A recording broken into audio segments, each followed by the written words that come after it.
When we decided to do another album, it started to become clear very quickly that the same problems were cropping up, the same ideas of quotas for songs, the same idea that instead of picking the best songs for an album, people should have equal amounts of songs, which was always something that we vetoed because the fans deserved the best songs, not a subpar song from somebody that could take the place of something better. So once again, the same poisons started to rear their ugly heads. And we also started to see that musically, it was impossible for us to take a step forward and still have our integrity as Kiss. It became clear that to make a Kiss album, we had to do it without all the members.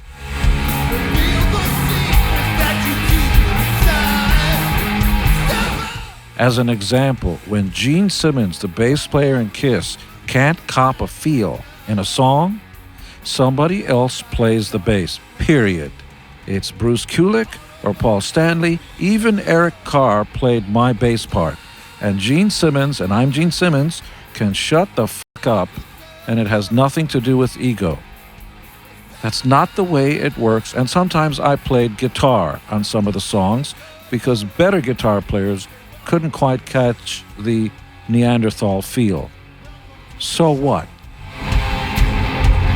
Welcome to the show. Unfortunately, what started happening during Psycho Circus was that attorneys started getting involved again, and new deals were proposed where deals were already in place. So we needed, once again, to keep going and get this album done, and the whole band wasn't around. So in classic fashion, we decided the show must go on.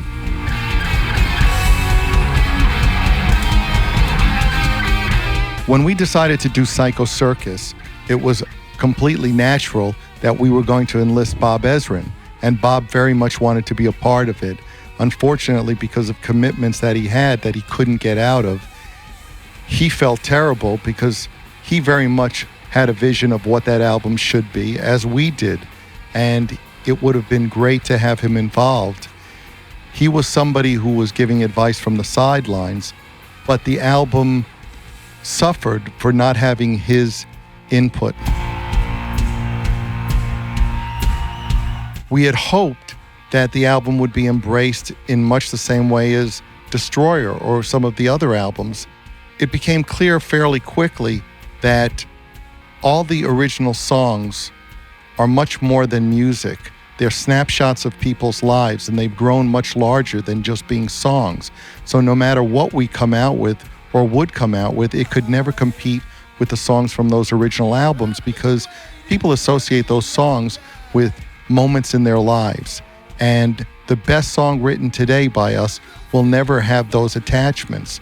We went in and gave it our best, and the tour to follow it was the Psycho Circus 3D tour.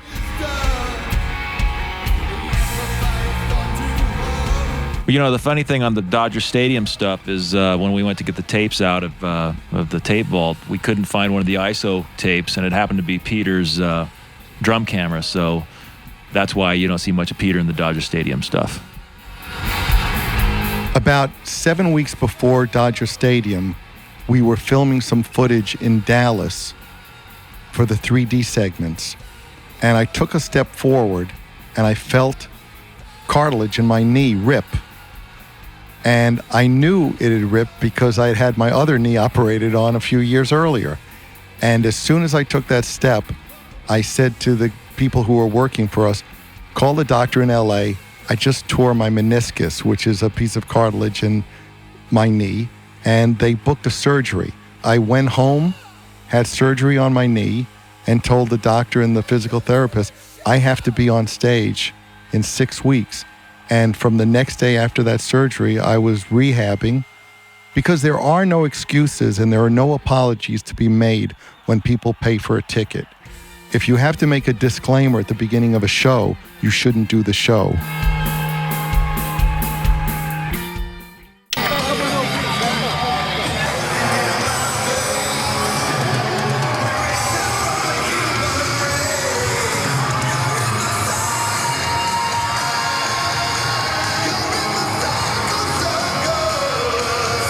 We've all grown over the past 17 years, and now that we got into the studio and had a chance to work together again, it's just been fantastic, and I think the album speaks for itself.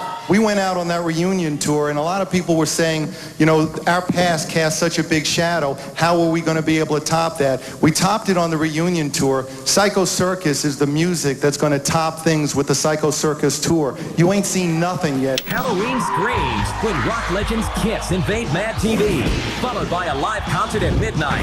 Mad TV hosts Kiss Live, Fox Late Night Saturday.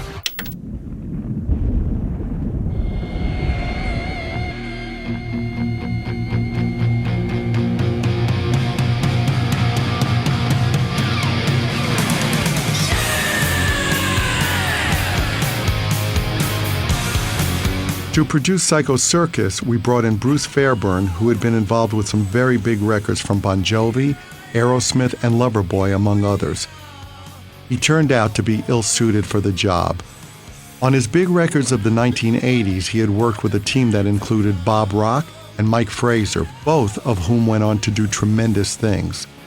Sometimes when a team splits and various members try things on their own, you get a better sense of who did what by who succeeds and who doesn't. Bruce chose awful songs from the demos to record for the album. The song that eventually made the most noise turned out to be the title track, Psycho Circus. Bruce wanted to leave it off the album. He was so far up Gene's ass he not only couldn't see, he couldn't hear. One day I finally had to say to Bruce, "This is your first Kiss album. This is my 18th. You will leave here and go on to something else. I won't. I have to stand by this record, so I'm going to do what I want." I went into the studio that weekend and recorded Psycho Circus. Making the album was a disaster all around. Peter and Ace didn't show up. I don't think Bruce would have used Peter anyway, since he couldn't play much beyond the dog tricks Tommy had taught him to get through the reunion set list. Instead of working with Ace and Peter, we spent all our time talking to their attorneys. I wish their attorneys could have played on the album. It would have been cheaper.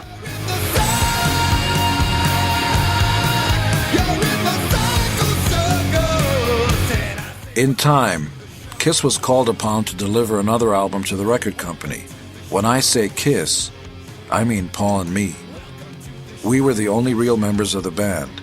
Ace and Peter were not signatories to the contract. Bruce got us through the process and helped us to make a good, solid Kiss record, one that debuted at #1 in many countries around the world. Unfortunately, within the year, Bruce Fairbairn was found dead in his house in Vancouver. When I got to work with them, it was amazing. And same thing too, you know, like I wasn't a big fan of the 80s Kiss, even though I appreciated the songs and I thought they had good songs, but it wasn't the original for me either. But when, you know, I found out they were getting back together and then to do the record with Bruce was amazing. And yes, now like making a record, there were other people that played on the record, but Ace and Peter did play on the record. And, you know, for them being apart that long, coming in to do a record, you know, they were, and because they hadn't played live much together, and all of a sudden they came back together, and now we have to go perform in the studio together when they had their problems, even though they fixed them to make the record and then go out on tour. Just to get some of the tracks, we did have to use other players on the record, but Peter and Ace were involved in this record, and without their energy being there, it could never have been a Kiss record. So, you know, obviously to make the record and to sonically go out and to compete in the market, we had to bring in some session players, but Peter and Ace did play on the record, and they played, you know, some songs they played entirely through as their songs, and some songs, obviously, we used Tommy, you know, Thayer, which is part of Kiss now. And we used, even Bruce Kulick came in and played some stuff. So in a sense, it really was a Kiss record. But yes, there was other player, you know, some other playing. But it was all part of the Kiss band, you know. And I say welcome to the show.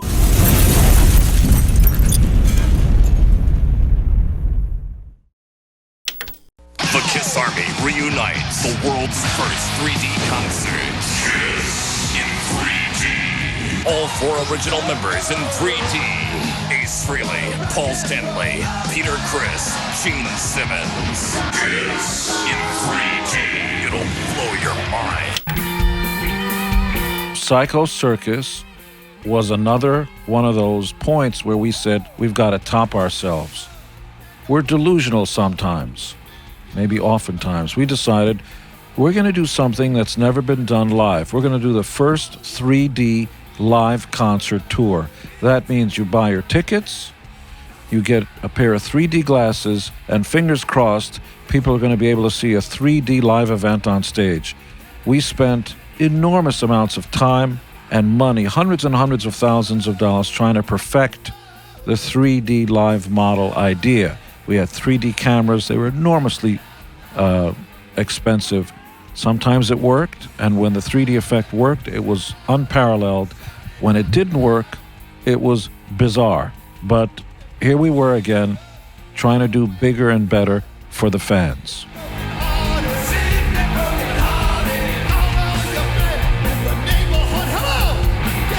The night before Dodger Stadium, it looked like the 3D effects weren't going to actually work. It was way up through the 11th hour that it looked completely like a disaster.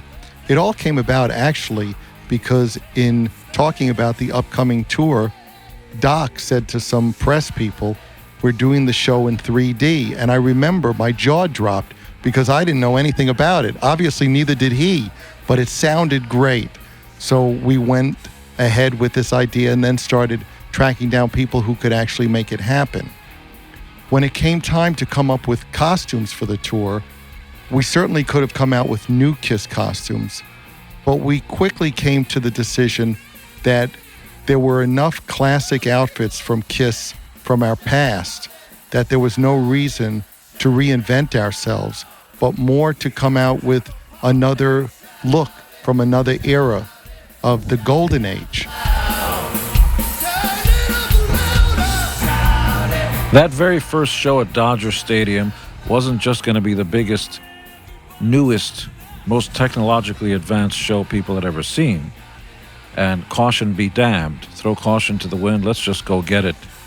Break the rules yet again. But the opening acts were also going to be an indication of who and what you would see at a Kiss event.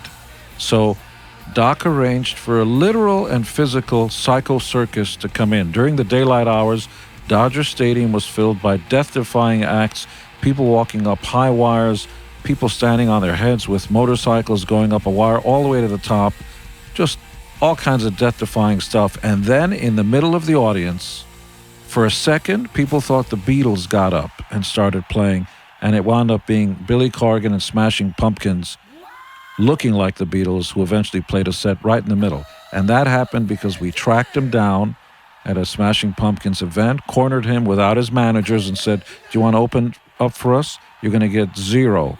Do you want to have some fun? You can open for us at Dodger Stadium. He went right there on the spot. We're there. This summer, turn off your oven and stay cool with Hot Pockets. Crispy, crusty, tender, flaky crust. Only Hot Pockets has an oven-baked taste from the microwave. Your favorite Hot Pockets fillings inside a Crispy, crusty, tender, flaky crust. What are you going to pick this summer? Hot Pockets! Crispy, crusty, tender, flaky crust. I did not have sexual relations with that woman. The sight of someone walking down the street talking into their cell phone used to turn heads. Now, no one even notices. The numbers have grown by leaps and bounds, and the feedback from consumers to the communications industry is that size does matter. You know, when you started out with those huge phones that you needed a carrying case and now you can slip them in your pocket, yeah, I'd say size does matter. The one I have is too big and too cumbersome. The smaller the better. I'd like something that I can just slip into my pocket. For those looking for smaller phones, be confident they're getting even smaller. Fourth brother, the youngest. He's somewhere in Normandy. We don't know where. That boy's alive. We're going to send somebody to find him. And we're going to get him the hell out of there. Some private in the 101st lost 3 of his brothers and he's got a ticket home. It's not going to be easy finding one particular soldier in the whole damn war.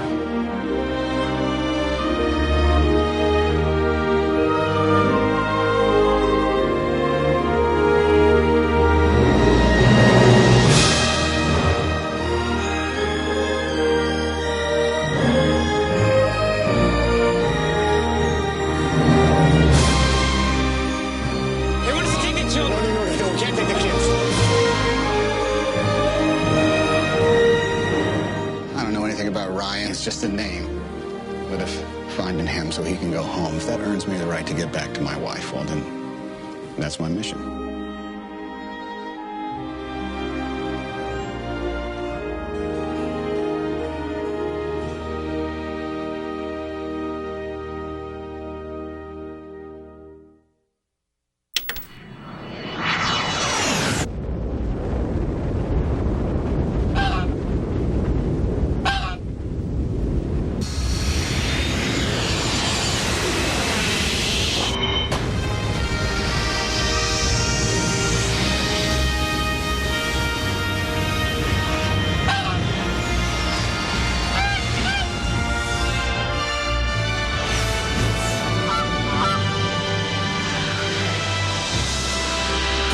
Generation Next. San Diego, California, dressed in its finest for Super Bowl 32. Qualcomm Stadium awaits the Denver Broncos and the defending champion Green Bay Packers. Darius Johnson come in at the defensive back positions. The throw is John Mobley broke it up, and the Broncos are celebrating on the near sidelines. This moment, the completion of a great career, a Super Bowl championship for John Elway and the Denver Broncos. We were going to have this touring wild circus, death-defying circus that would be at all the shows. It quickly became clear by the end of Dodger Stadium that it would have sunk us financially. It was a huge undertaking, not only in terms of the expenses and overhead, but insurance. When you have all these death-defying acts happening over an audience, it just was impossible. So the Psycho Circus show at Dodger Stadium was a one-time event. One of the great classic stories that happens to be true is after the show at Dodger Stadium, we were all in a van being driven back to a hotel off Sunset Boulevard called the Sunset Marquis, where we were going to change clothes. And traffic was so bad on Sunset that we literally were in a traffic jam that wasn't going anywhere. I suggested, why don't we all get out and walk to the hotel? On any other night, that would have been insanity. But given that the street looked like the bar on Star Wars, we literally got out of the van and walked to the hotel with people honking their horns, giving thumbs up, going, "We love Kiss too." And other people going, "Great costumes." It was a surreal experience to walk down the street in those outfits and just have people look at us as though we were another group of Kiss fans. And we are.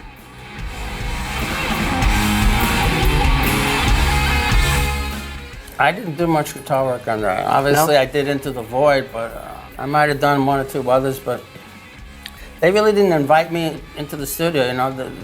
They were control freaks at the time, and they kind of wanted to control the whole situation. I mean, Peter only played on one track. Yeah. I think I might have played on more than one, maybe on a couple of Gene songs or something. But it was getting weird. Things started to get weird at that juncture. Started out All for One and One for All, and then decisions started being made after a year or two into the tour that affected me and Peter, but we weren't being consulted. So I started feeling like a side guy. And considering I was one of the co-founders of the band, it just rubbed me the wrong way. Sure. And as the group progressed, that got even worse. And it caused a rift between me and the guys in Paul and Gene. And, eventually, I decided to leave after the Australian tour. They're talented songwriters and performers, but they can be hard to work with, and so can I, and I'll be the first one to admit it. But towards the end, we were butting heads, and I wasn't feeling good about the situation. And when I don't feel good about something, I split. Yeah. That's just the way it works.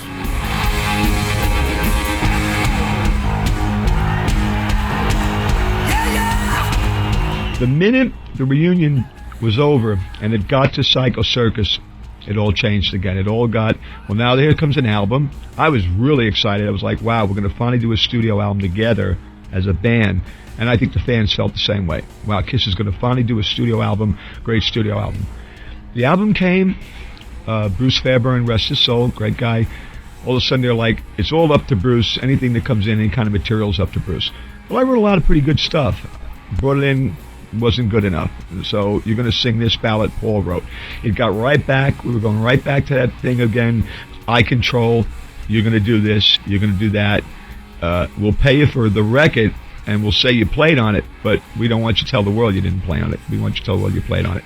I couldn't live with that. I got to look in the mirror every day, and I sure wasn't going to let my fans think I'm playing on something I'm not on. I won't do that. So that started it. And as far as Ace was like, if Ace didn't get anything on the album, he was again like, I'm out of here. So he got one song, and he made sure I sang. Need some water. But my songs got rejected. It hurt. It really bothered me. It was like, well, let's work on it maybe like we did with Ezra. You know, nothing got rejected with Bobby. Everything we did as a team. We did as a group. When this came along, and it seemed like we were even more powerful than we ever been, these two guys, again, to me, and as far as I feel, they took over. It was another controlling issue. We're going to control the issue. You're going to do what we tell you to do. You're going to play what we want you to play. We don't want, we're going to put our songs on it. As far as I was concerned, that album was trash. I don't think it was the best thing they ever did, because I had nothing to do with it. Then we had to go out and perform that album. I was against it, right? Again, from the bat, here came more turmoil because I wasn't on it. I had to learn these songs, whoever else played on it. And it was kind of like I was a sideman. I felt like in the beginning of the reunion, I was Peter Criss, the Catman. By the time Psycho Circus started again, I was Peter Criss, the sideman. Ace was Ace Frehley, the sideman. By the time we got even lucky enough to get the farewell, it was a nightmare. It wasn't going well.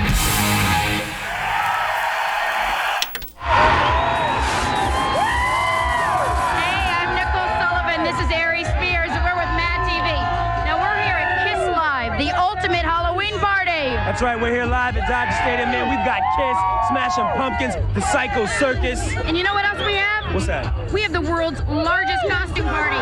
Before we get back to the music, we have to tell everybody we've got the Psycho Circus, which is part of this Kiss tour, and they've got some really cool psycho stunts. You know, I usually have parties like this myself, but it's been a long time since I had 60,000 white people in my living room. Happy Halloween! By the time this tour started, it was clear that we had to start planning the end of Kiss. That became an overstatement. What we realized as time progressed was that we didn't want to stop Kiss. We didn't want to stop playing as Kiss. We wanted to stop playing with the guys who were making it difficult to be Kiss. It breaks your heart. You don't know what else to do about it. You know deep in your heart the fans are going to be furious and will never understand. You know intrinsically that unless you make a change, it'll drag the entire band to the bottom. We did it before, and we were willing to do it again to save the band. I will never forget the heartbreak I personally felt in the original band Paul and I were in, Wicked Lester, when I had to turn to my best school buddy and go up to his house and tell him that Epic Records were about to sign us, wanted the whole band except him. And I was given the job of sitting down with him and saying, you're my best friend, I really care about you, but you're not going to be in the band. We're going to go on without you. And that one person, no matter how close your friend is, doesn't have the right to drag the entire band to the bottom. If it means sometimes leaving the wounded behind, that's life the way it really is.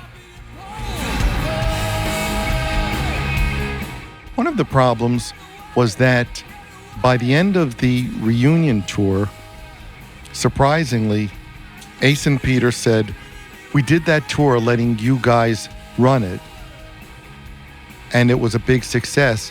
Now we want to be equals. And I was stunned because I couldn't see how they didn't realize that the reason it was a big success was because they weren't equals. They weren't equals in terms of decision making.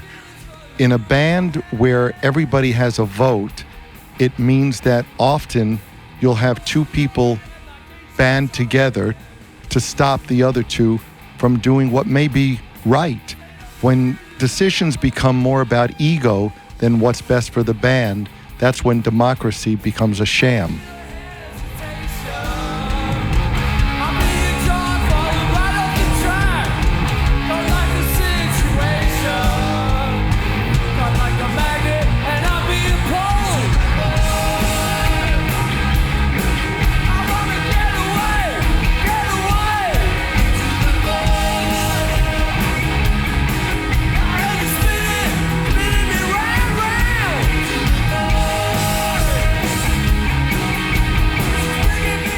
the time we finished the reunion tour, we went into the studio to begin recording Psycho Circus.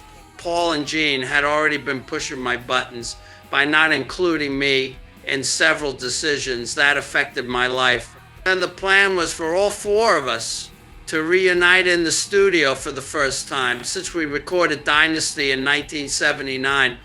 I remember presenting 3 or 4 demos to the producer, Bruce Fairbairn, and the band. Before I sent them off, Jeanette, my daughter, warned me by saying, "Don't send them that many songs, they're gonna steal your ideas." I just laughed it off, but while doing research for this book, I revisited her statement and remembered one of the songs I submitted was titled Life, Liberty, and the Pursuit of Rock and Roll. Upon closer examination of the lyrics, I realized that some of them mirrored one of Paul's songs on Psycho Circus. I pledge allegiance to the state of rock and roll. It eluded me at the time, because I was more focused on another song I had written, Shakin' Sharpshooter. I felt this song was the best of the bunch, but it still received resistance from everyone. And I was determined to get at least one song on the record, because I wanted to be represented as a writer. Gene actually came up with the new title of the track, Into the Void. It was the only Psycho Circus song on which all 4 original members performed, and it was very well received by the fans. I also performed it live on the Psycho Circus tour.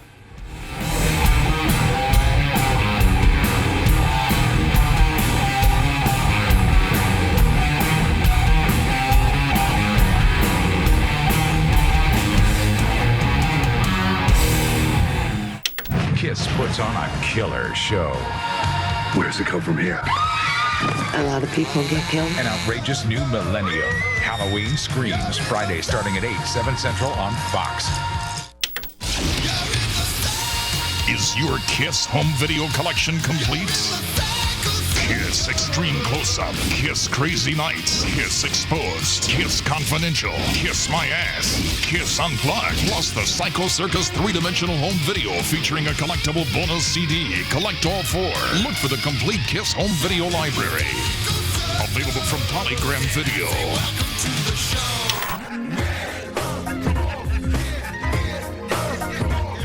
Speaking of Kiss, why don't you boys just kiss my ass?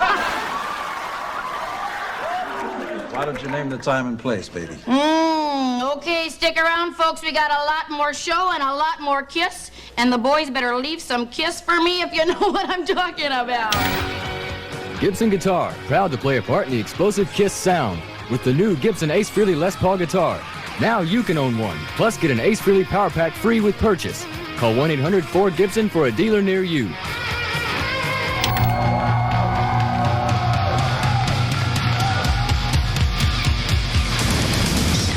You know, it's a double-edged sword, because sometimes guys can that have had some experience can be a problem because they know their way of doing it, and if you don't do it their way, they sometimes think that it's not good, and that can be a problem. But in the case of with Gene and Paul, they took a great attitude. They said, "Look, this is your record, Fairbairn. You can, hang yourself with it, or you can make a great record. And we're not going to get in the way unless it looks like, it's going south at 120 miles an hour and we're headed for the ditch." And so they were very supportive, I found, in all the kind of aspects of the production. And I had the sense that Gene, especially, knew what I was going to do before I did it. And he anticipated ahead of what was going on. So if there was going to be a problem, he was on top of it. And luckily, we didn't have any big problems. And so I think for him, it was a more relaxing kind of record. And as a producer, he felt confident, and I don't want to put words in his mouth, but he had confidence in what I was doing to the point where he could relax and think about other things, about, writing and lyrics and singing and, manufacturing Kiss cars and all the fun stuff that he enjoys doing. And that you know, both Gene and Paul kind of left the production to me. Now, there were obviously times where, you know, everybody's welcome to put, you know, suggestions on the table. And so Gene and Paul, when they would come in with suggestions or ideas, they weren't stupid ideas. They were really good ideas because they knew whether they were going to work or not based on their experience in the studio. So, you know, I really, it was great.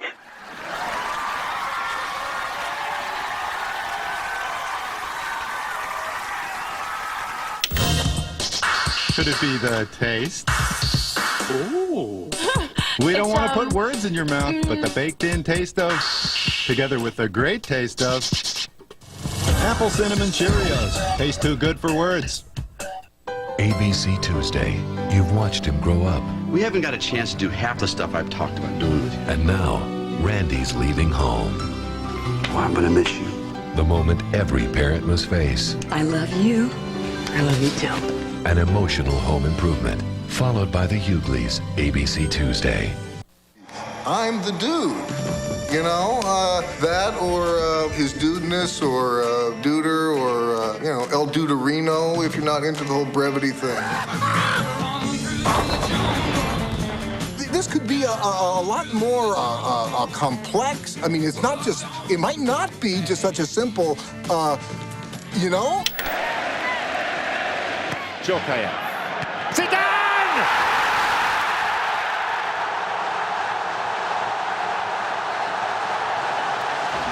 Lightning has struck twice because now the World Cup belongs to France.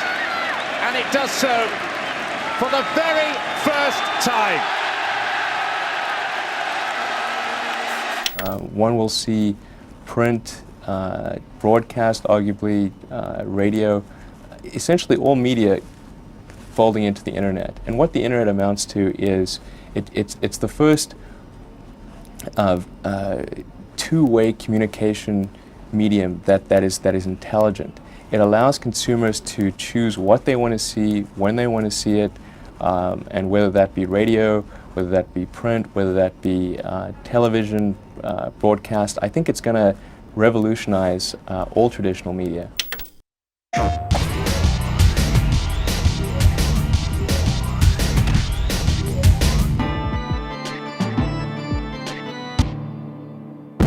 Tomb Raider 3, in stores now. PlayStation.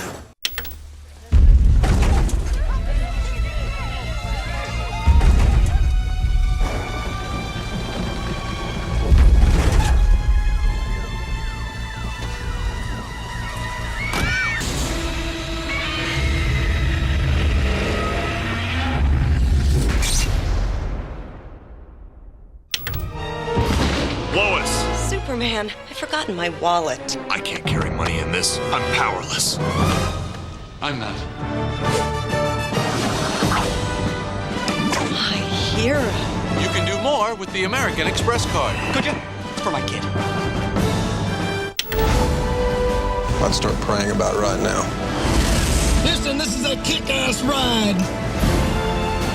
Touchstone Pictures presents Bruce Willis, Billy Bob Thornton, Liv Tyler, Ben Affleck, Will Patton, and Steve Buscemi. Just hold on! You don't have to worry about me and my team. We'll get the job done.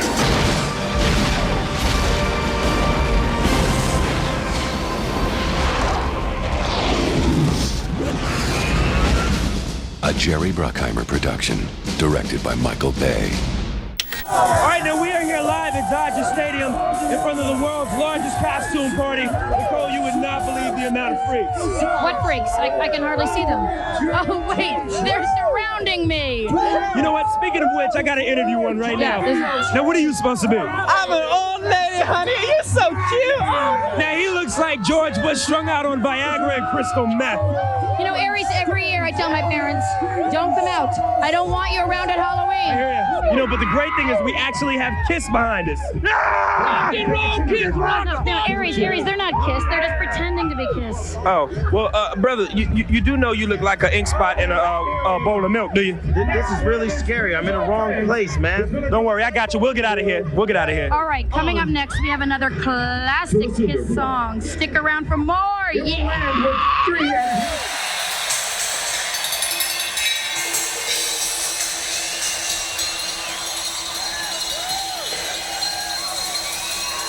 Instead of Ace and me, they had their road manager Tommy Thayer playing guitar and a guy named Kevin Valentine playing drums. Now I was locked out of my own band sessions, but then I get a call that Paul wanted me to sing a ballad that he wrote with Ezra. If I sang it, they could tell people that I appeared on the album. I listened to the song, I finally found my way, and it was just a blatant attempt at another Beth, except it sucked. Lyrics were about this pitiful, pathetic loser who finally finds his way back to God or Bob Dylan or some chick, who knows. And then Ace called me, he really wanted a song on the album, and he was breaking balls big time, calling Gene every hour. I want my fucking song on the album. I'm going to quit the band if I don't get a song. So they finally caved. Ace had written something called Into the Void, which was perfect for the spaceman, but it wasn't really a good song. Ace insisted that I come over to his apartment and rehearse with him because he wanted me to drum on at least one song on the album. That's what I loved about Ace. He always did seem to have my back. So we went into the studio, and Gene and Paul were standing there like they're the producers, and we cut the track. It was a nightmare, and it was even worse when we tried to play it live, but Ace was appeased. He got a song on the album, so he stood to make some money because it was going to sell well. Nobody was going to know that we weren't on it, but in fact, the album was subpar. I sang a song at gunpoint. They got a substitute in for me, so they're not getting that flaming, fiery, instinctual drumming that they had years ago, and the road manager's playing Ace's leads. The Psycho Circus tour rolled on, and we did a European leg, but when we got back to the U.S., we decided to pull the plug. Ticket sales were nowhere as good as the reunion had been. Besides, Gene and Paul were preoccupied with other things.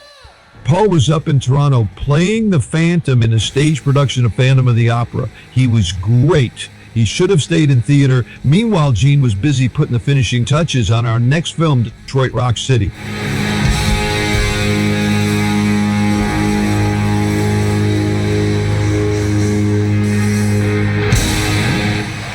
Well, I'm curious to know what you guys are doing on Millennium Ride at the moment.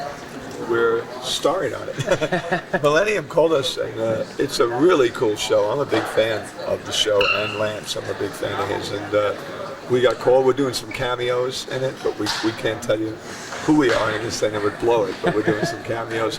And it's all about Kiss, it's all kind of geared around us. So it's a big thing. I mean, it's our first big television thing. The show's going to tie into our Halloween Eve concert at Dodger Stadium in Los Angeles.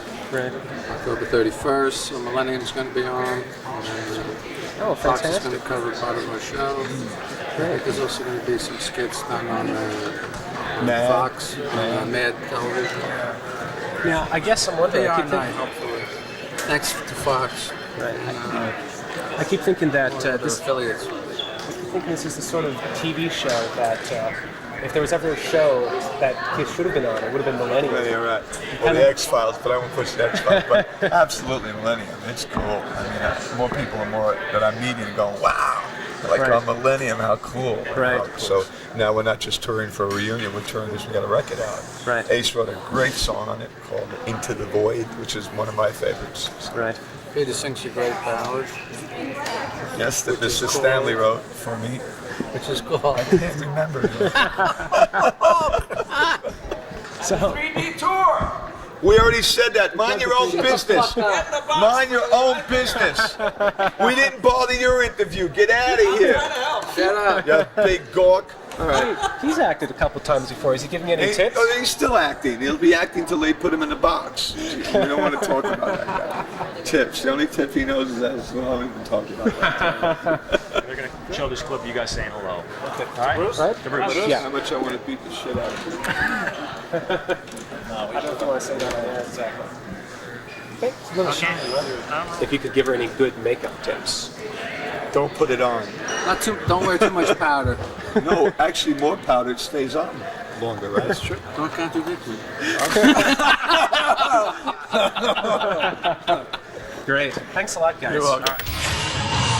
I shot a whole music video with Kiss during that episode, and we were going to cut it as a music. In fact, Kiss wanted it done as a music video for them. the material that we shot. It was terrific. This is a powerhouse show, this one. It really is. Can you imagine these guys being in your show? I mean, it's pretty wild. They even gave me a pic. Look. I mean, we shot it like in half a day, their music number. And it was pretty wild, but it was fun. It was a lot of fun. They were great. Lance is a powerful and attractive man, as you can plainly see. And we have an announcement to the world. Oh, you're not going to tell? No, Okay. I'm not going to tell. Okay.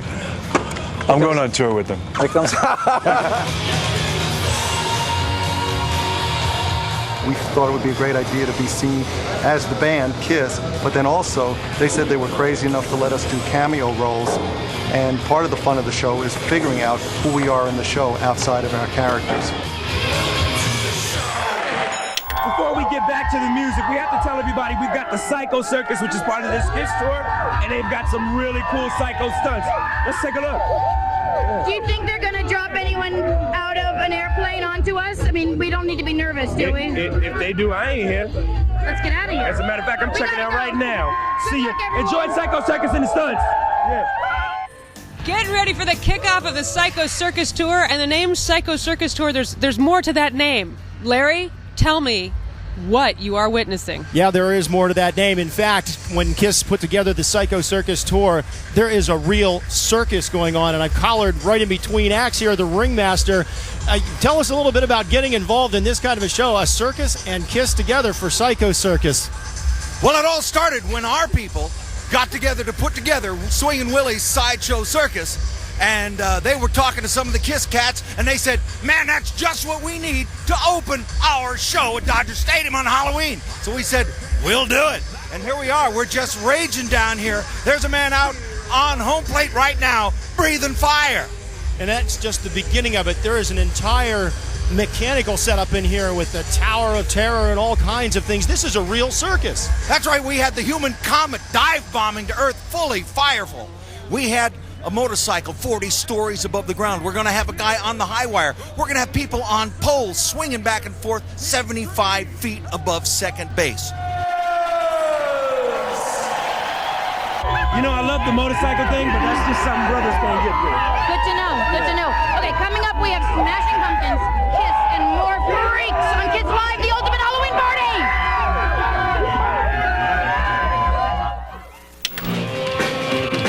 So you are fans, and you will be on the same screen as your heroes forever. Right. Represented in film. Now, how does that make you feel?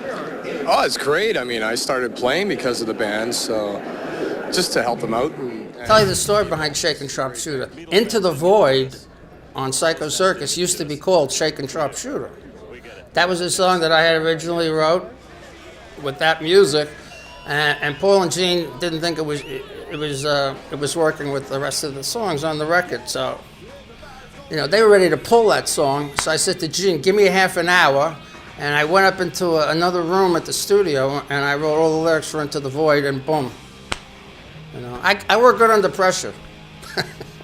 That was the only one. I had submitted a couple others, but, you know, I've never really brought those to fruition.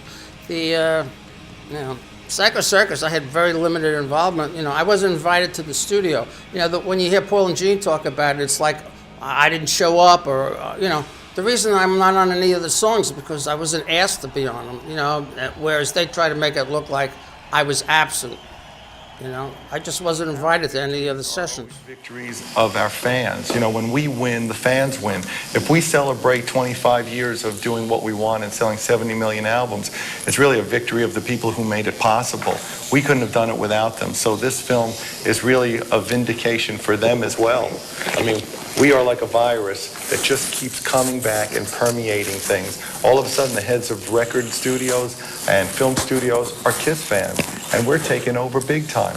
We will not go away. Pansies from a fan. She just took them off.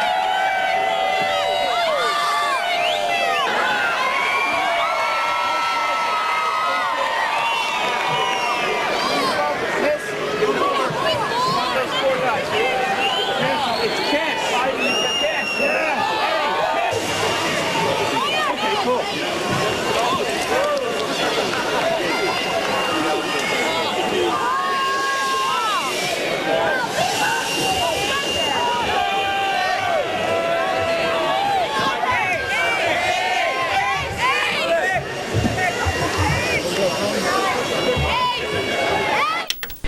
went to see Kiss this week? You know it. Tell me. Hardest working band in rock and roll. Let's just go through the KISS checklist quickly. They filmed a song for an episode of Millennium. They're starring in their own feature film called Detroit Rock City, and they're a big tour called Psycho Circus, but it's not just any Not just old a tour. They You invented found out? pyrotechnics, and now they invented something fresh for the 90s. Alrighty, if I can just paint a picture about what's going on here. We are about 6 hours away from the big rock and roll show with KISS. Now, these guys have toured for years and years. They are the grandfathers of a quality rock and roll show. They invented pyrotechnics. But what is unique about this tour, it's the first ever in 3D. Get these things on. Oh, wow.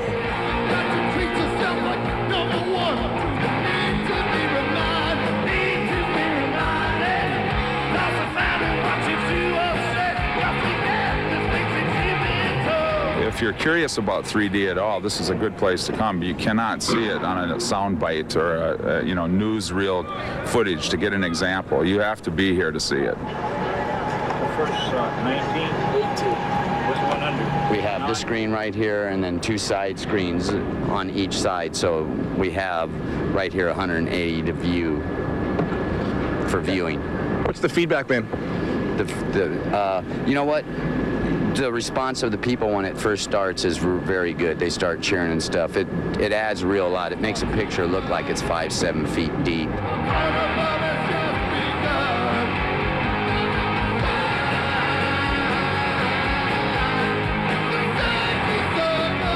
KISS basically invented pyrotechnics back in the 70s. They're not putting you out of business nowadays, are they? No, none whatsoever. No, in fact, they give us a lot more work to do. We have to always be creative and on the leading edge with them because they don't want to see anything else that everybody else has got, yet they still want to maintain the old 70s and 80s look from time to time as well.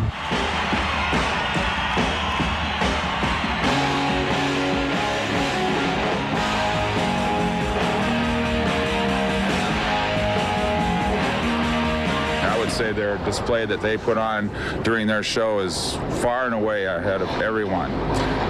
3D is the next phase. It's probably the 90s phase of pyro in the 70s. Although you at home won't get a true sense of what the KISS 3D experience is all about, it's still one of those shows you have to go see live. Hey, KISS in 3D? Plus you get the glasses to take home. What a deal. Anyways, I'm Corey Atkins, backstage at the KISS Psycho Circus Tour for facts. Supergroup KISS is hitting center stage with Edward Furlong in the feature film Detroit Rock City. It's about 4 young people who have a life learning experience when they go to see their favorite band, KISS.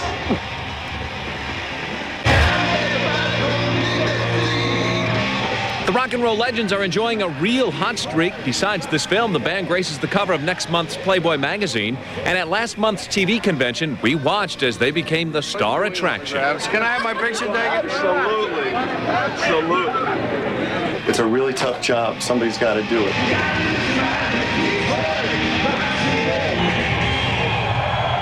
KISS and Edward Furlong head to Detroit Rock City later on this year.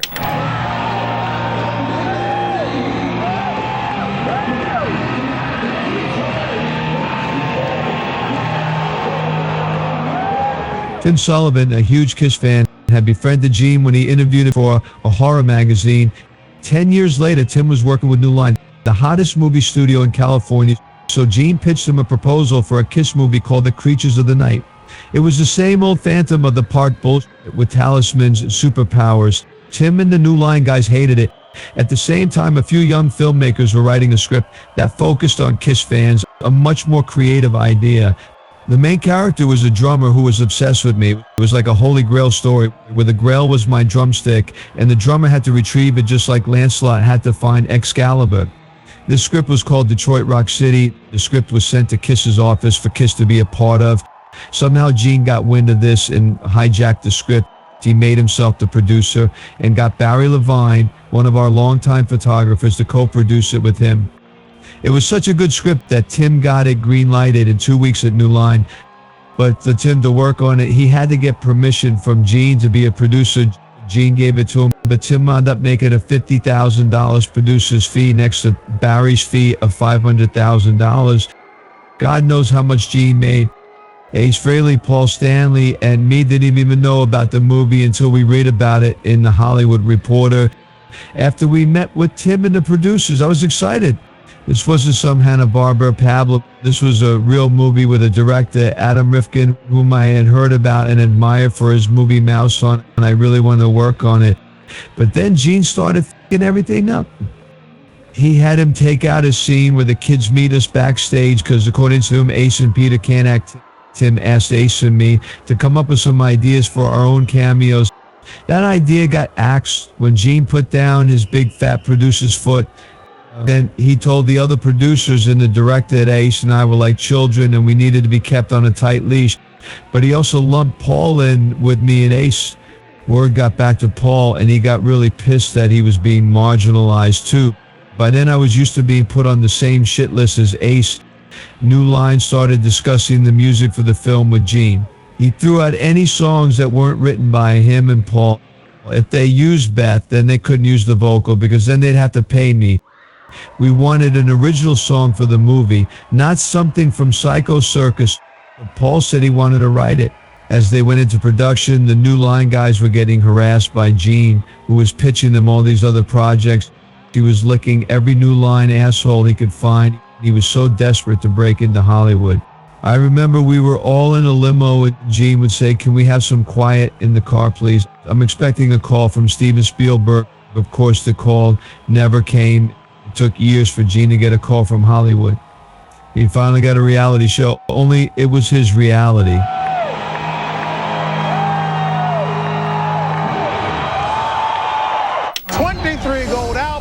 Their name is Kiss. Take it away. Gene, Paul Stanley, Ace Frehley, Peter Criss, and the explosive rock and roll of Kiss.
Kiss had the coveted spot on the Super Bowl telecast, seen around the world by 1 billion people.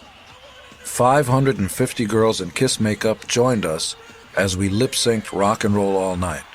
Our fireworks and rockets were ultra-charged, since the sky was the limit, and we showed the Super Bowl and the world how it should be done. We were the openers. After Kiss, Cher sang the national anthem. We saw each other later that night and reminisced about the great times we had had. She had just come off the biggest single of her career and was feeling great.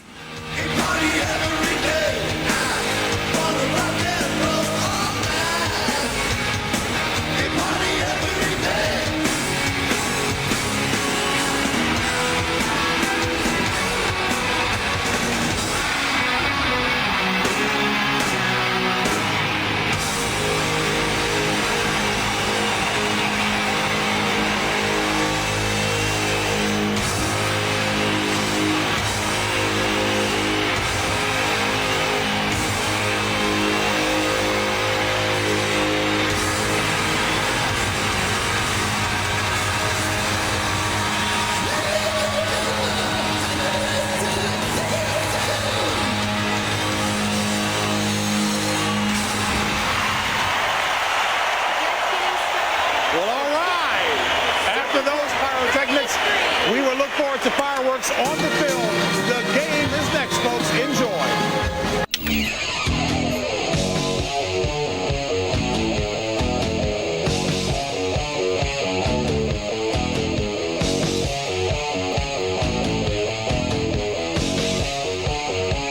Four-wheel drive Mitsubishi Montero Sport. What are you doing this weekend?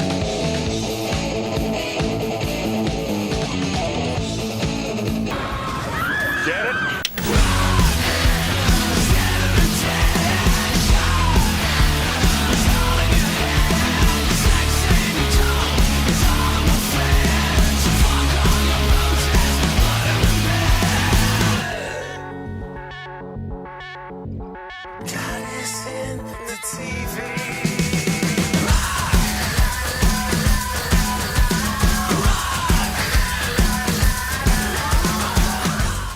That irresistible Taco Bell taste you crave. Stuff everywhere. You can make it right at home with Taco Bell Home Originals. There. Really, really bad for my neck. Taco Bell Home Originals. The crunch you crave. Years ago, a battle was fought and an empire was destroyed. Now, the saga will continue. You were expecting someone else? If you see only one movie this summer, see Star Wars. Yeah, baby! But if you see two movies, see Austin Powers. Oh, behave. The Spy Who Shagged Me. No, Mr. Bigglesworth. Dr. Evil does not like to be pee-peed on. June 11th. This film is not yet rated.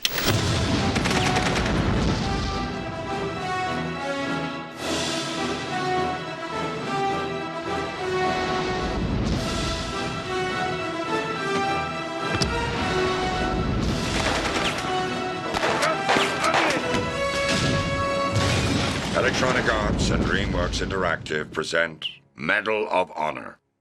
PlayStation.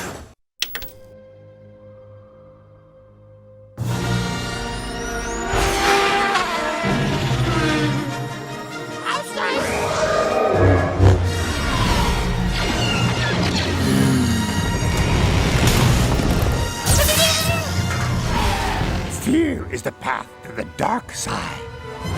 Fear leads to anger. Anger leads to hate. Hate leads to suffering.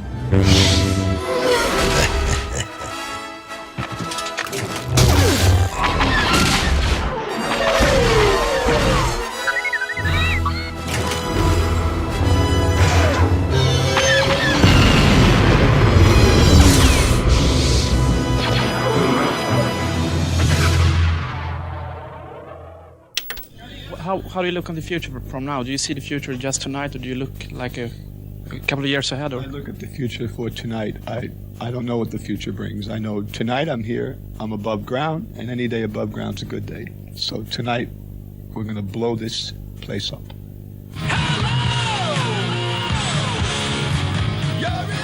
The Psycho Circus, is that what you refer to as the music business of today? When you say that as a statement? Our album. Yeah, I know, but is there something like a double meaning of that title? Well, the music business has always been psycho. It's always been crazy, and that's why we're in it, because we're crazy. Psycho Circus is kind of like the world that KISS lives in. And it's the place that KISS fans visit whenever they get a chance to do things their own way. Psycho Circus is the world inside the mind. And when you come to see the show, it's the ultimate. Then we are all in the circus together, getting crazy. Okay, but what made you last this long? I mean, you've been around for almost 30 years as a band. There must be something, though, that keeps you together as a piece. We have a special chemistry, you know, and we're probably the only theatrical rock group in the world that puts on a show like this. And the show you see tonight will be the greatest rock and roll show you've ever seen in your life. Believe me. Are you still nervous before going up on stage? Well, right now the shaking we're doing is only to make sure that we never let our fans down. The most important thing is to make sure that when we get up on that stage, we do the best show possible because they demand it. And then if we're good, we get to go back to the hotel and do the encores.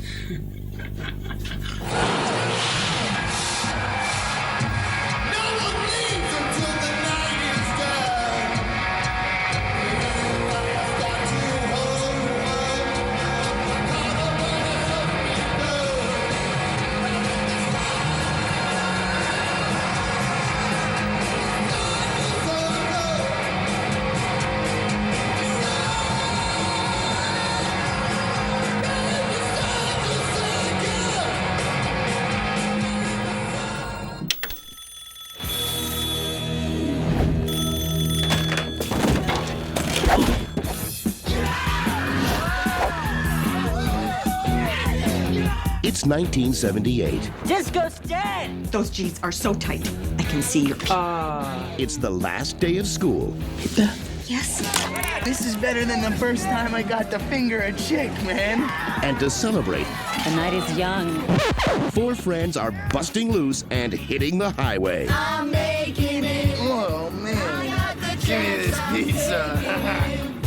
No more. No more. It's going to be the most repulsive, offensive, I've never heard a girl blow ass before.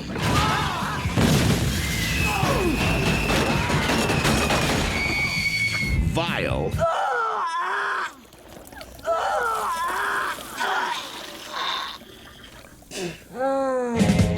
and certainly the most momentous time of their lives. You better have something really sinful for me this time, son. I just lost my virginity in a confessional booth. In Detroit Rock City, they're young, dumb, Look at him. He's a moron. and full of I'm sorry. Hey, I'm sure there's more where that came from, right? Detroit Rock City. It's a girl walking along the side of the highway. We should pull over and help her out. I mean, they make scary movies that start out like that. Hey, but they make porno movies that start out like that too, man. Ihr neues Musikvideo. Was exciting for me, especially playing these Es guys. ist schon ein Erlebnis, mit diesen 3 Gentlemen hier wieder Musik zu machen. Ich meine, wir nehmen uns ja auch nicht so wahnsinnig ernst. Wir lachen viel. Wieder zusammen aufzutreten, ist schon eine ganz tolle Sache. Everybody putting their input on it. It was cool. I had a great time. Ihr Erfolgsrezept: laute Musik, laute Aufmachung, schrille Konzerte. Viel Lärm haben sie auch um ihr neues Album gemacht. Die Premierenfeiern Los Angeles für Psycho Circus. Auf ihre alten Tage will die Band an den Ruhm der 70er Jahre anknüpfen. Gene Simmons und sein legendärer Zungenschlag. Ihre Aufmachung wie schon damals, die Lederanzüge knalleng, das Make-up fingerdick, heute kaschiert es die tiefen Falten. Maybe the best thing you can say about Psycho Circus. Das Beste, was man über unser Album sagen kann, ist, dass es nach 20 Jahren Pause ein Neuanfang für uns ist. Guys, how you doing? Very good, very good. Right. Okay, we got a question from young people. First question is, why the makeup, the scary things, the fireworks in the beginning of the 70s? Why? We are not scary. There are a lot of people who look like your next door neighbors who are much scarier than we are. We're here to rock and roll all night and party every day. Never judge a book by the cover. Don't want you have me as neighbor. Come on. And the things, yeah, he's not scary. Who is the scariest for you guys? The what? I'm the scary one. Yeah, you're scarier than me. Guys, you started in 72. A lot of things have been changed. You're still on stage. What is rock and roll meaning for you? This is a rock and roll orgasm. It's a rock and roll orgasm. Absolutely. Then you made a couple of live albums in Holland. We went to #1. All the people know you from I Was Made for Love You. Still in every party they are play it. That's right. It was a new thing. It was a new thing because you all went solo and you came back and you started with I Was Made for Loving You. Why you went solo? That's because it's very important for young people in Holland to not take drugs and do not drink. It's very important that we have a sober and a drug-free society. So all you people who think you're progressive and that you're hip and that it's the thing to do, we are totally against drugs. We can answer questions about I Was Made for Loving You or silly stuff like that. What's most important is that you know that drugs are not cool, alcohol's not cool. If you can stay straight and take good care of yourself, you'll live a happy and a long life. One more. One more question, the last question. You're going on stage here.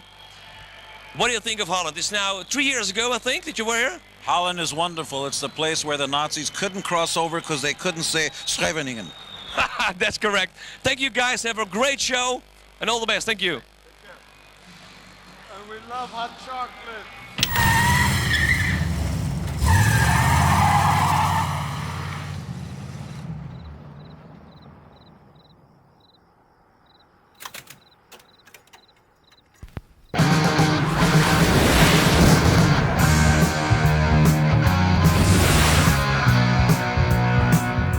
While out on tour in support of the record, we were involved with a feature film called Detroit Rock City, which was about Kiss fans on their way to a concert in Detroit Paul. Peter and I had minimal participation in the film.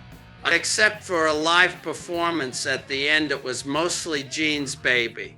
During the shooting of the movie, Gene had specifically approached me and asked whether my daughter Monique would be interested in doing a cameo.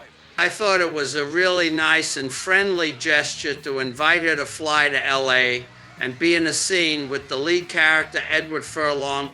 So I called her and told her about the invitation.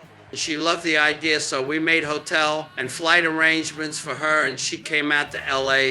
When it was time to shoot her scene, everyone on the set was extremely nice to Monique, and she was catered to as if she were a star.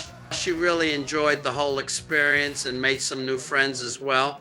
It was like a dream come true for her since she'd long been interested in acting, and this was her chance. Eventually, we got a final copy of the movie. I'll never forget the look on Monique's face as she waited with anticipation for her scene with Edward to materialize on our giant TV screen. When we got there, to our surprise, it had been edited out. And she was heartbroken. And all that work and preparation, flying 3,000 miles to Los Angeles, learning her lines, talking with the director, being made to feel like she was part of the team, only to have the rug pulled out from under her. She just couldn't hold back the tears, even with others in the room. I'll never forget the look on her face when she turned to me. Betty, why? I knew it wasn't an accident. Gene had been involved in the editing process on a daily basis. I even remember getting tapes from him early on with alternate scenes and endings, but Monique's scene was always included. I knew Gene was probably pissed at me for something I had done, but to get back at me by hurting my daughter, I mean, it was his idea in the first place, so what the fuck was he doing? I never felt the same about Gene after that. He had reached an all-time low with me, and this particular snub contributed greatly to my second departure from KISS.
As the Psycho Circus tour went on, it was clear to Doc, Gene, and me that we couldn't continue.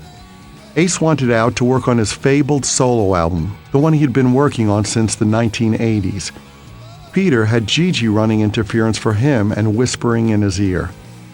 The only way to keep the tour going was to talk about ending things. At some point, I pulled Peter aside and told him, "You're doing it again. You're doing what you said you would never do again. You're not the same happy guy who came to the reunion saying he had blown it the last time around. You're doing the same thing all over again." Musically, we were regressing. At times, Ace played songs in the wrong key without even realizing it.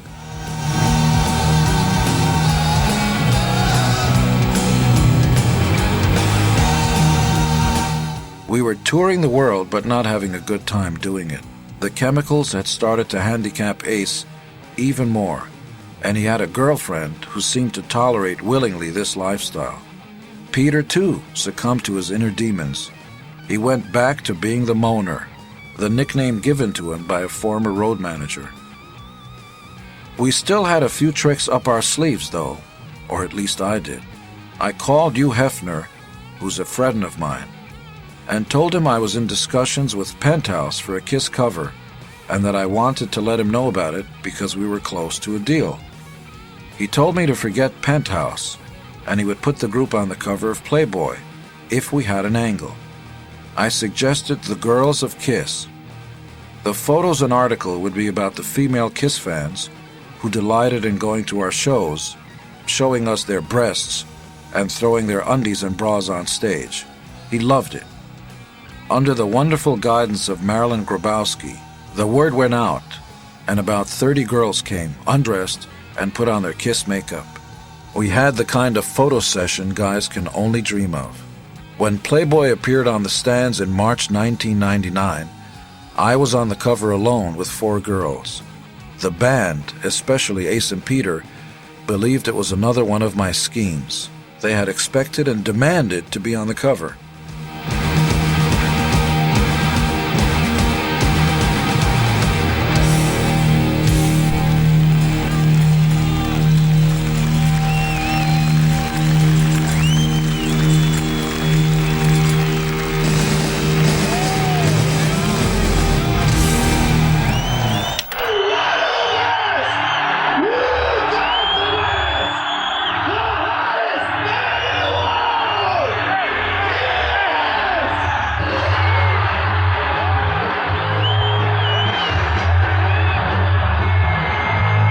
We decide on the set list for the tour, but in a way of speaking, you decide on the set list for the tour, because what we're doing is we're playing the songs that people want to hear. Working with Ace and Peter is something very special, because the original lineup has a certain magic and chemistry that can't be duplicated. All lineups of the band have been very special for us, and without each lineup, we wouldn't be here today. So in one way of speaking, I have to salute Eric Singer, Eric Carr, Bruce Kulick, people who really helped to make this band what it is today. In the same way, though, playing with the original lineup are the people who started this all. So it's very special to have Ace back and Peter back.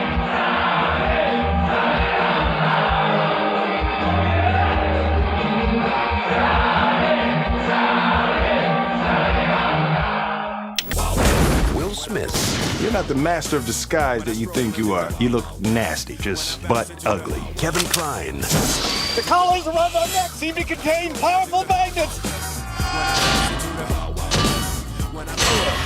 When you tell this story to your grandkids, you make sure you leave this part out. Kenneth Branagh and Salma Hayek, from the director of Men in Black. Nice hat. When I roll into the... Whoa! That was fun. When I bounce into the... After 3 days of peace, love, and rock and roll and one night of chaos, Griffiths Business and Technology Park is dirty, smoldering, and just plain stinks. GLDC officials say all of this trash, well, it was expected, but the still smoldering tractor trailers behind me one day after the event, that's a whole nother story. A backhoe was used to sift through these tractor trailers that were once full of vendors' merchandise and food. They went up in flames Sunday night with the bonfires. However, Rome Mayor Joe Griffo says no permanent base assets were damaged. We need to have them look at one of our small generators here. There's a lot of paint damage and scratch damage from the events from last night here. Campion, a rep from Show Power, the electrical contractor for Woodstock, says he's been in the business 15 years and has never seen anything like what happened here in Rome Sunday night. Nothing like this I'd expected here. I was on the site on the last Woodstock in '94. And we had a small bit of trouble, but nothing like what we've had here last night.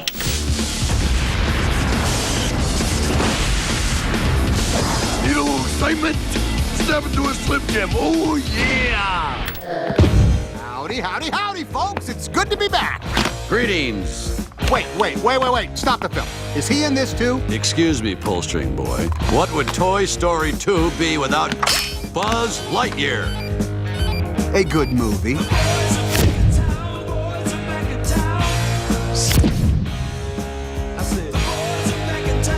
Get The power of the all-new official WCW MasterCard.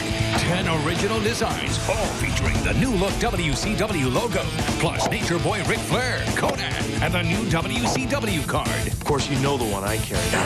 Call now to order at 1-800-WCW-CARD. This one's pretty cool, too. The card to go to the bat for.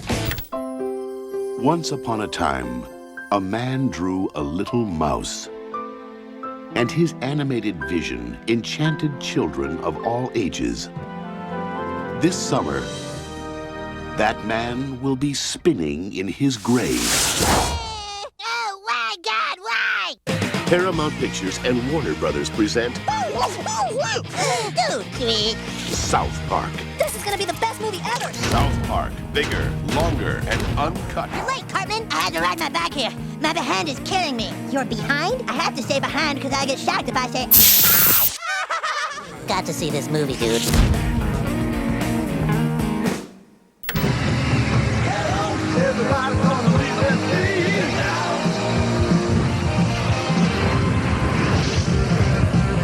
We're actually gonna be deep. This is the movie from Detroit to the world. This is gonna rock harder than any band has ever done it before. You don't really know Kiss until you've seen them live. They're the original badasses, you know? I mean, you know, and they've got so much energy on stage. It's just, you can't help but get psyched up, you know? Kiss in the house.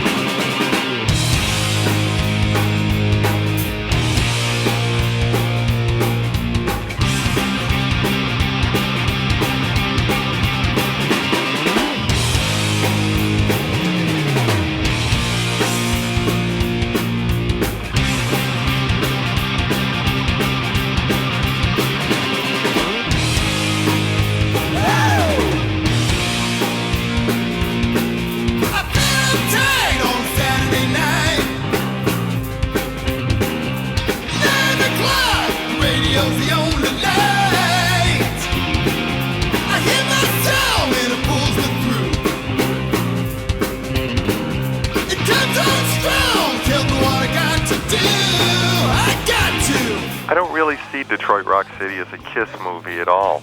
I think it's very much a movie about Kiss fans, and I think it's more a reflection of the devotion that the fans have always had to us, and it kind of captures the 70s and the spirit of the fans, particularly at that point. So to call it a Kiss movie really does it a disservice, because it does a disservice to the Kiss fans, who it's really about. Do you think it is an accurate portrayal of the fans in that time? Interestingly enough, I was just talking with somebody who saw the film and was saying that it very much was who they were during the 70s, being a Kiss fan and what they would do to get to a Kiss concert. So in that way, I think it very much reflected the truth very accurately. Basically, Detroit Rock City isn't really so much about Kiss per se as a performing band, but it's more about, you know, how you know, fanatical our fans are in the 70s and still are to this day. I think the movie really portrayed exactly what it was like in the 70s. It was a great period piece, and I was really happy with the way it turned out, and I thought the actors did a great job. Do you think it captured that madness of the 70s as you remember it? Absolutely. I mean, I was there. Unfortunately.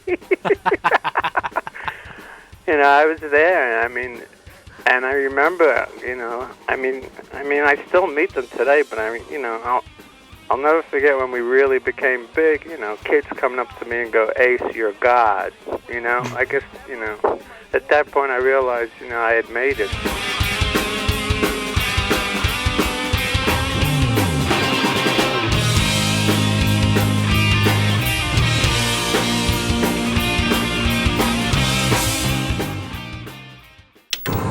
Okay, this is it. Here they are. Easy access, all access. That's what VH1 brings you.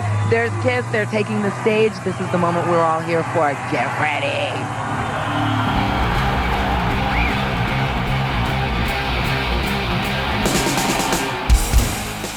Detroit Rock City was, again, our delusional way of saying, why don't we throw our own party? Instead of waiting for Hollywood to come to us with a script saying, why don't you do a Kiss movie? We literally went out there, found a script, pitched it to a studio, and had New Line accept it. The story was basically about 4 fans on the Yellow Brick Road off to see the Wizard in Detroit Rock City, in essence. It's a story about 4 Kiss fans.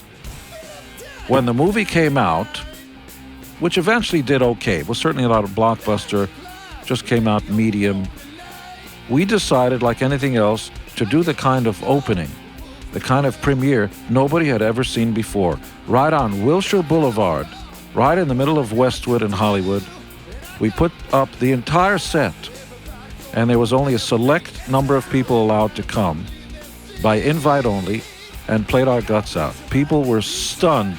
To this day, and I've met people in, very jaded Hollywood, very cynical. Yeah, babe, it is babe, isn't it? You're in the biz, I can call you babe.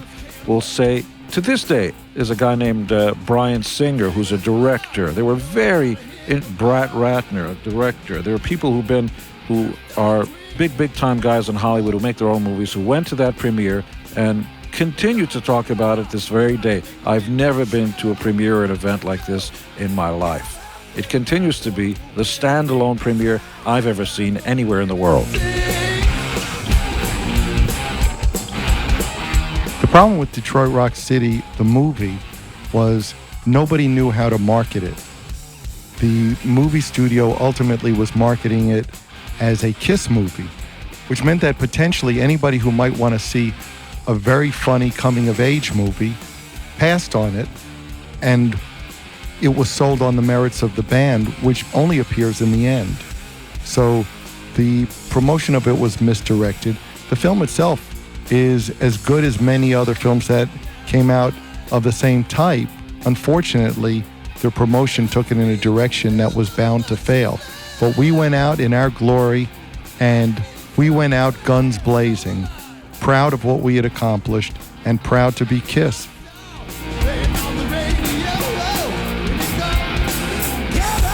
You could tell it was a Hollywood crowd. For one thing, the girls weren't in the front lifting their tops and kind of jiggling them towards us. When we first came out, there wasn't that initial rush of, wow, it's Kiss. There was a sort of, oh, this is interesting. Very, people looking at each other, elbowing each other. By the end of the first song, people going, wow, this is the best thing I've ever seen.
Good morning, everybody, and welcome to today's Walk of Fame ceremony, sponsored by the Hollywood Historic Trust and the Hollywood Chamber of Commerce. On this day, we will implant a sidewalk memorial for one of music's most flamboyant, exuberant, and popular rock groups. Today, we honor Gene Simmons, and Ace Frehley, the members of Kiss, with a star on the Hollywood Walk of Fame. You've been with us since the beginning. Yeah. We wouldn't be here without you, so this star is for you people. It's got our name on it, but every one of you is responsible for it. So thank you, and this is a big day for all of us. And receiving their song, the world famous Hollywood Walk of Fame.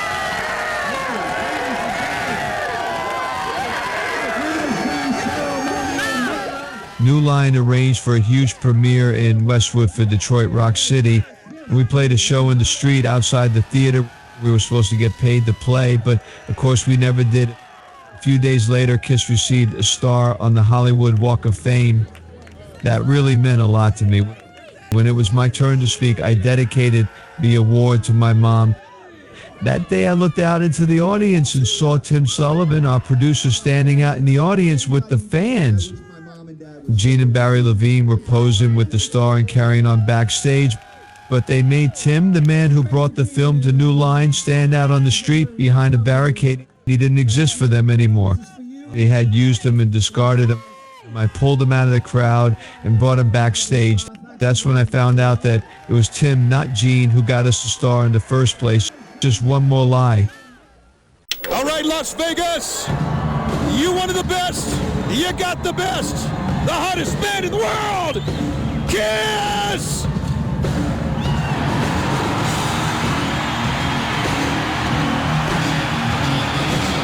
While we were at the Super Bowl, I arranged to meet with Linda and Vince McMahon, the owners and creators of the World Wrestling Federation. I pitched them the idea of a Kiss wrestler called The Demon. I told them that we could follow it up with the Star Child, who was too pretty for his own good, but could kick butt, and so on. Then we could introduce female versions of Kiss, Lady Demon, Wild Child, and so on, and then Kiss Kids. While I was negotiating the licensing and merchandising slices we wanted on the back end, I was also talking to World Championship Wrestling, the rival wrestling outfit. In the end, I took the better of the two deals and went with WCW. It was a win-win situation for us because Kiss retained all licensing and merchandising rights. WCW did all the work and we reaped all the rewards. The debut event for The Demon came as we were at our wits' end by the end of our tour and were about to call it quits. We flew to Las Vegas to play one song, God of Thunder, at the MGM Grand for the debut and made an enormous amount of money. It seemed like it should have been the easiest thing in the world, but with Ace and Peter, nothing was easy. The misery of it was like pulling teeth. Paul and I talked and finally decided to go out and do one more tour and then call it a day. Holy shit, Kiss is coming to Nitro, and they're going to unveil their Demon character, which is going to be Dale Torborg. And Dale, by the way, was a big Kiss fan as well.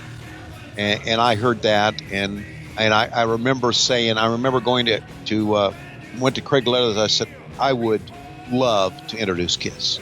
And he said, I'll see what I can do. He went to him, apparently, and then he came to me, and he had it written on a card or on a piece of paper, probably a piece of paper.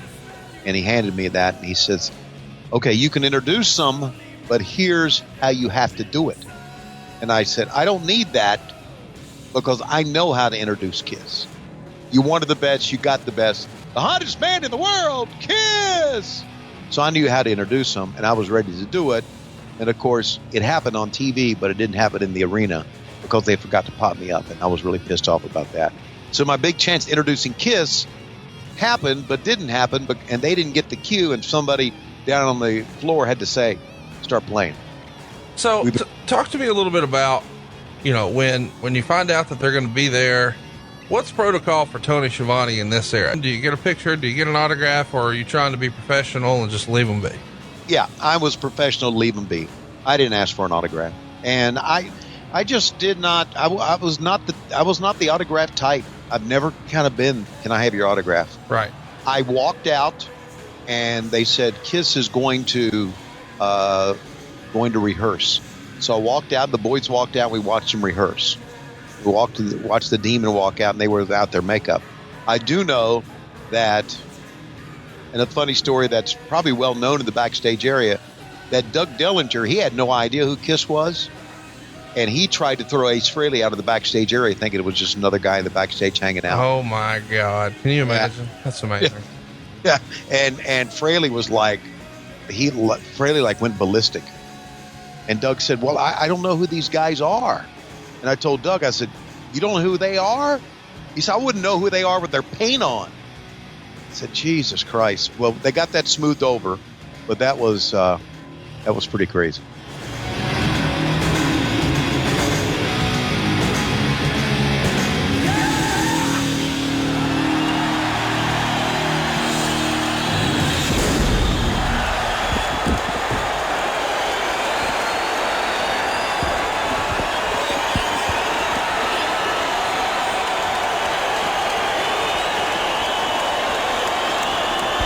If you believe in rock and roll, make sure you stand up to rock and roll all night and party every day.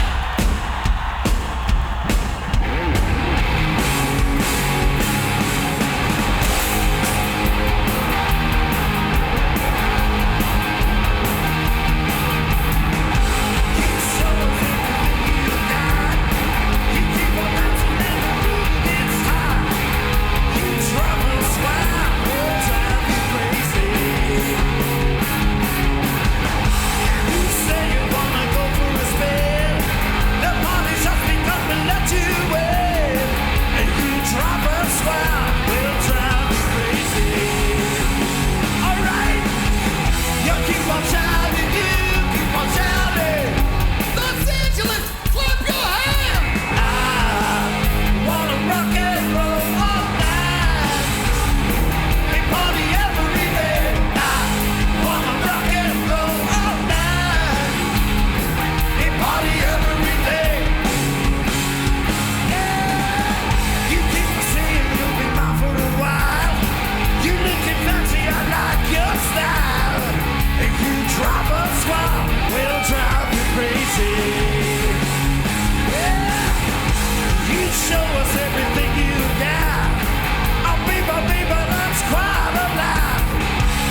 Gene, it's good to see you again, man.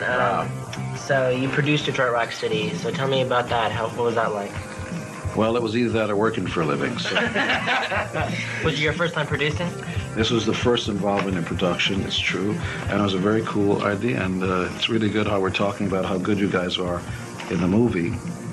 See, I'm brown-nosing it. I do know the movie Detroit Rock City, Gene Simmons produced, and it's a pretty damn good movie. I mean, I gotta give it props as being a director myself. What's with this book I hear about, man? These big black books you got in your closet or something. What's that about? Well, I am a photography nut. Oh, yeah. I heard something about like naked ladies. Well, it's true. I sort of take the point of view of a tourist. You like to take photos of where you've been. So that's what What's the most intense thing that somebody's ever done to get close to you? The most crazy, intense thing. When you're talking about Kiss and the craziest things fans have done to get our attention, you sort of have to take a giant leap forward. The comeback, which began in '96, was always a 5-year plan. Emotionally for me and Paul, and by contrast for Ace and Peter. By the end of 1999, it was becoming very clear that physically, neither Ace nor Peter could endure too much more. And Paul and I didn't know how much more of them we could stand. We really didn't have much more to prove either. By 1999, Kiss had scaled the heights. We'd been on the cover of Forbes magazine, had broken every box office record, and stood proudly right behind the Beatles in the number of gold record awards by a group. We had gotten our own star on the Hollywood Walk of Fame. We were wax figures in the Hollywood Wax Museum. We had done what we had always dreamed of doing. Grafted on from a cow. Oh, really? All right, cool. That must have been kind of rough. See, we got it here. You hear it here first. One of the rumors was that the tongue was attached from a cow's tongue. It's not true. It's just a damn long tongue. And it's a good thing, because otherwise I'm hung like a killer moth. If it wasn't for the tongue, I'd never get laid. Awesome. So we're finally here. Yeah, here it is. Number one. Numero uno. Kiss. On October 29, 1999, a party was held in the city of Las Vegas. The party, called Ibash, was the launch ceremony for a new company, Pixelon.com, which was throwing open its figurative doors to the world via the internet in a blast of excess the likes of which the world had never seen. The stars of this party were Cindy Margolis, the most downloaded woman on the planet, comedian David Spade, Vegas, the sweet smell of legalized prostitution, and the bands that had been contracted to play for an audience of over 1 billion via streaming video over the World Wide Web. Included in this lineup were such legendary names as The Who, the Brian Setzer Orchestra, and one which had fallen on hard times and had re-emerged from the ashes even more successful than they had been in the first phase of their storied career, Kiss. Just before the concert, something went wrong. While internet servers around the world were crashing at an alarming rate, Kiss played their set to an audience that consisted of those few invited guests fortunate enough to be at the MGM Grand in Las Vegas, leaving millions of their devoted fans around the globe wondering what happened.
Kiss concert is, sort of the final payoff, for Kiss fans and for people who, want a little taste of nostalgia and just for the fun of the rock concert and to really see what they were, fighting for. I think it's really important to have this Kiss concert in the movie, and it's colorful and it's fun and it rocks.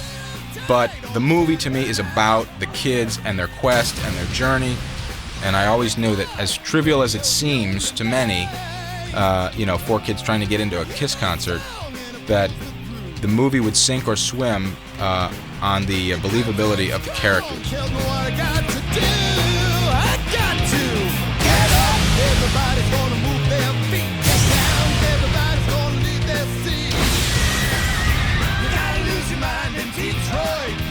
I don't think there would ever be a way to please everybody, because a lot of people felt that there was way too little Kiss in the movie, being that they're only at the end of the film.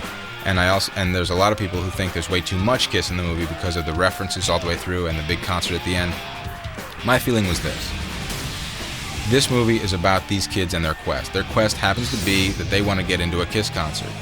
Like it or not, that's what they're going to be talking about all the way there.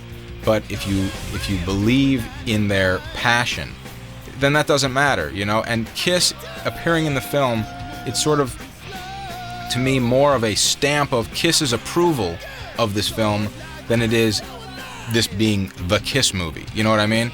Oh, by the way, this shot right here, that mouth, was actually built by KNB Effects Studios, and they built it for free because they wanted to have,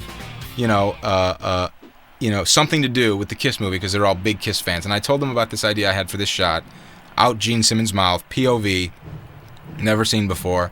We've all seen Gene Simmons' tongue, but never from this angle. And they said, I said it's not in the budget, it's not, and I want it to be a surprise when people see it in dailies. And they said, don't worry, we'll build it for free if you just pay for the airline ticket to get us there to deliver it. So I paid for the airline ticket out of my own pocket. They built the tongue for free, and it got a huge reaction in dailies when everybody saw it. And it's a lot of people's favorite shot in the whole movie, and it ended up in every TV spot for the movie. I was glad we did it.